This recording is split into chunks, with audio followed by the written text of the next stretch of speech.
Are you wanting to learn how to play Crossroads Strike so that you can beat your opponents every single time? Then this video is for you. Welcome to the channel, my name is Invin. Today I am going to be bringing you guys a Crossroads Strike map guide. Basically, this guide is going to give you the tips, tricks, strategies, lines of sight, stuff like that you're going to need to win the gunfights and overall improve your gameplay on this map. Before we jump straight into the video, please don't forget to drop a subscribe down below. We're pushing for that 100 subs and it really helps me out. Thank you very much and enjoy the video. So jumping straight into it, one of the main things is going to be your lines of sight on this map.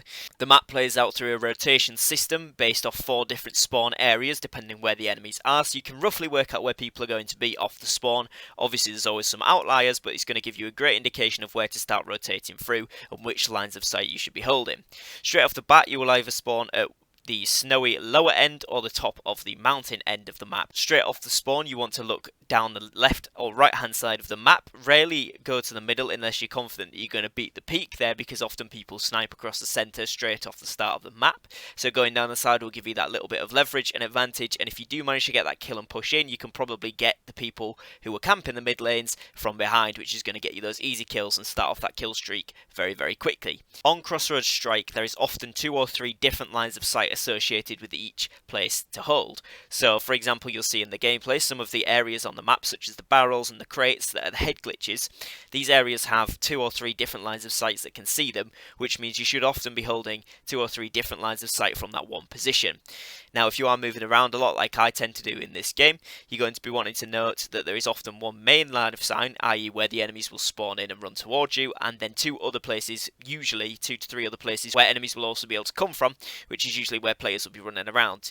Now once you play the map a little bit more, you'll notice the high traffic areas. So under the bridge and on top of the bridge are 2 main traffic areas, as well as inside the building in the engine room, the side near the tank, and by the crates at the side of the map. Often people sit on the platform at the lower snow side of the map, which has got a look down the right hand side to the tank. This area is often camped by things like a DMR, so you're going to want to watch out for that spot if you are rotating around the map that way. The second biggest thing you're going to want to look out for in this map is your rotation. So as I mentioned about the spawns there, depending where you spawn on the map you can get a rough idea of where the enemies are, but you're also going to want to take note of where you are spawning. Often in this game people spawn in very random places, but you are able to, once you've played the map a few times, get a brief understanding of where the enemies are going to be in relation to your spawn point, and this is going to give you an advantage for things like pre-peeking, where your movement should be orientated towards, and where you should be heading straight off the spawn.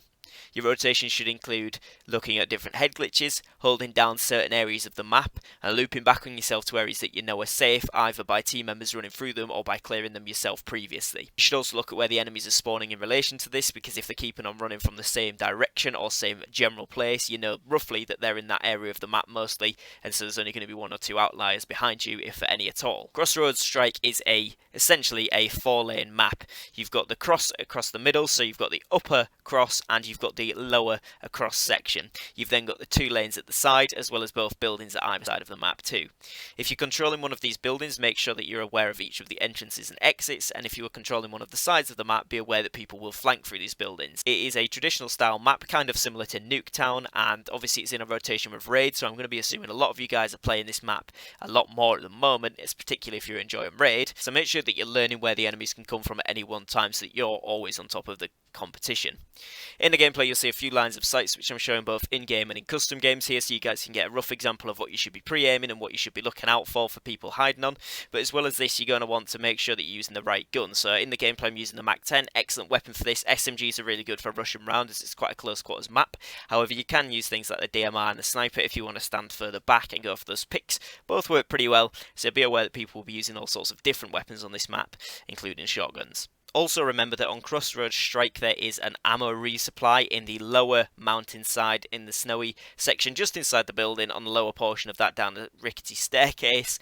Just in the bottom there's a little resupply, so if you are rotating through the map and you're getting low on ammo, remember to drop by this place because it will be really useful. And the final tip for this map, and for many other maps as it goes, is awareness. This is going to be using the mini-maps to see where your team is spawning and where red dots from enemy shooting are appearing up, so you can get a rough idea of where people are going to be on the map. Also using things like field mics, obviously this really helps if people are not running ghosts. You can see them pretty easily and get some few cheeky kills there. You're also going to want to pay attention to where your teammates are moving towards, because this is going to give you a good indication as to where enemies will be. But also don't forget that enemies like to spawn in random places on this game as well as push through the enemy lines, so always be alert and on the lookout for enemies coming your way. A good rule of thumb is that if you haven't seen an enemy for a couple of seconds in this game, there's probably one hiding around the next corner, so always make sure to check your corners and have some good visual awareness of where you are and what the map should be like, so that if you see people moving around, you know where you're shooting. Try to make sure that you've got as many of your angles covered by your own positioning, i.e. that you're behind an object from at least two of the sides if possible, whenever you can, and obviously use the head glitches to your own advantage.